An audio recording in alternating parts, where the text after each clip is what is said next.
Quatre pieds, un dossier, aujourd'hui rien de plus anodin qu'une chaise, sauf quand ce sont Angela Merkel et Christine Lagarde qui sont assises dessus. Mais quelques siècles en arrière, c'était bien le siège qui faisait l'homme de pouvoir. Dossier de 2 mètres de haut, larges accoudoirs, même avec un fauteuil de bureau incrusté dedans pour son confort, le trône de Jean-Paul II reprend les codes antiques. Cette chaise, tout comme les trônes traditionnels des temps anciens, n'était pas faite pour être confortable, mais pour unir le siège et l'utilisateur dans un même symbole de pouvoir.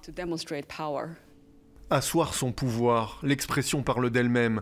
Un pouvoir souvent assis sur le sang et les larmes d'un peuple, comme le pouvoir des chefs de clan dans la guerre civile au Mozambique, dénoncé par l'artiste Gonzalo Mabunda, qui a forgé son trône de fer à partir de fusils d'assaut.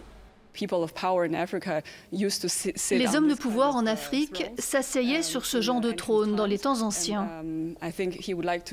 Le designer voulait assembler ces deux objets symboliques pour renforcer sa critique. Mais du symbole de pouvoir ou de richesse qu'elle était encore au XVIIIe siècle, la chaise est devenue objet de consommation courante. Pour ce groupe de migrants, réfugiés à Berlin, produire et vendre une icône du design des années 70, c'est s'intégrer à la société.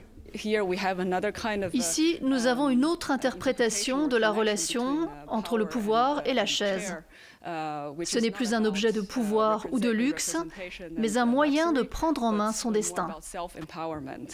Domination ou égalité, transparence ou opacité, opulence ou simplicité. Après avoir visité cette exposition, vous verrez que les chaises ont souvent plus à dire que ceux qui sont assis dessus.